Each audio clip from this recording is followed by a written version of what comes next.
À Marseille, la passion bleue s'est emparée de la ville et ça va durer. Les meilleures équipes européennes de beach rugby débarquent sur les plages du Prado. Christian Lacroix évoque ses plus beaux souvenirs du Festival d'Avignon. C'est avec un sourire béat que s'est réveillé Marseille ce matin et pour cause la qualification des Bleus pour la finale de la Coupe du Monde de football hier soir face au Diable Rouge. L'ambiance était assez festive, il y avait pas mal de monde là, sur la place Oswil à Marseille. C'était très agréable et on a vu un super match et un bel engouement de la part de tout le monde. C'est super, on avait besoin de ça, on a besoin de dynamisme, de pêche, on a besoin, ça fait du bien au cœur. Nos joueurs français sont exceptionnels, le match était super et on les attend pour la finale. On veut la coupe parce que ça ne nous suffit pas une finale. Ce serait bien que 20 ans plus tard, l'équipe de France gagne à nouveau. Ouais.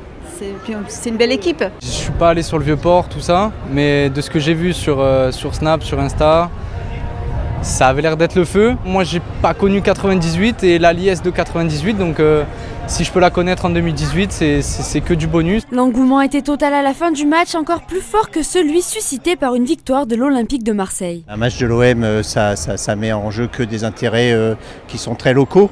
Alors qu'un match de l'équipe de France, effectivement, tout le monde peut s'identifier. Là, c'est toute une nation, il n'y a plus... notamment PSG, Marseille, il n'y a plus, on est tous ensemble, tous derrière l'équipe de France et c'est vraiment ce qu'on a ressenti hier ici à Marseille. Je pense qu'il n'y a pas beaucoup de meilleurs supporters que les supporters marseillais derrière leur équipe, mais ouais non, là c'est carrément une autre dimension par rapport à d'habitude. C'est des petits joueurs, la match de Ligue 1 quand même. La Coupe du Monde, c'est magnifique.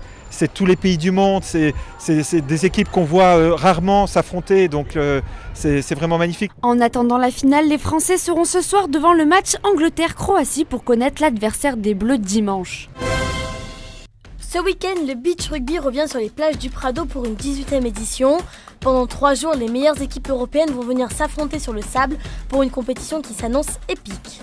Pendant ces 3 jours, donc, on a au programme le vendredi des tournois pour le sport adapté, des jeunes issus du sport adapté.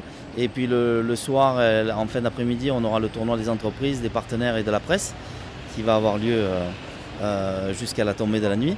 Et ça nous permet, ce tournoi-là, de faire une communion, ça se joue à toucher, donc pas du tout à plaquer avec de la joie, de la bonne humeur. Et pour commencer, on va dire, le tournoi du samedi-dimanche où là nous allons accueillir des équipes d'initiés dans nos vœux et nos souhaits les plus absolus, c'est d'aller chercher justement ce Graal qui serait que quelque part un jour on ait la reconnaissance suprême de l'olympisme, c'est-à-dire de l'universalité du sport. Cet événement 100% marseillais rassemble des milliers de personnes passionnées par le ballon ovale. Le rugby est un sport qui montre plein de valeurs et puis aussi qui permet à des tas de minots de se confronter les uns aux autres. Alors l'avantage du rugby, du beach rugby, c'est que c'est un rugby à toucher, il n'y a pas de plaquage. Et puis comme ça se déroule sur le sable, c'est très agréable, une ambiance festive, conviviale, qui est une 3e mi-temps permanente.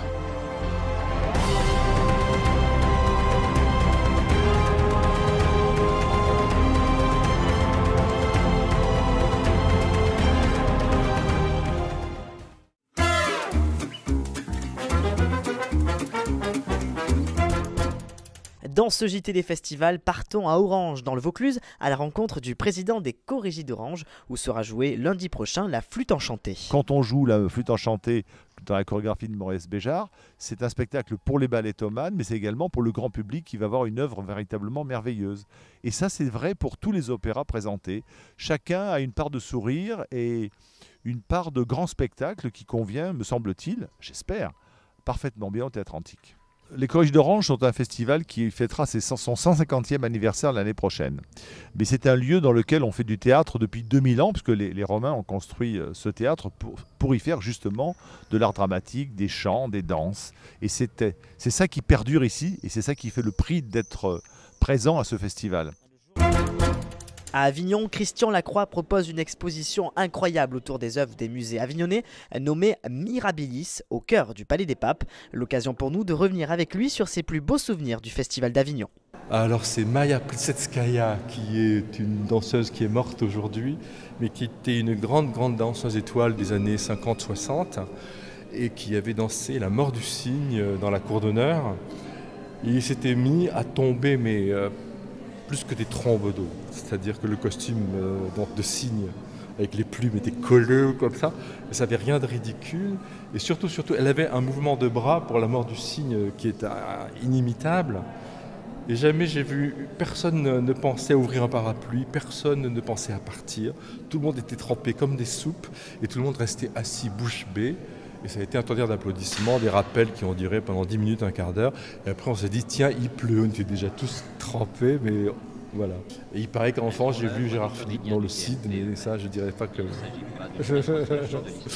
Mais j'étais très fier parce que ma mère m'habillait toujours en rouge. Et pour aller à la plage à l'époque, il y avait une espèce de sweatshirt en éponge rouge. Et les amis de ma mère me disaient, mais on dirait Gérard Philippe dans le CID à Avignon. Ça, j'étais très fier.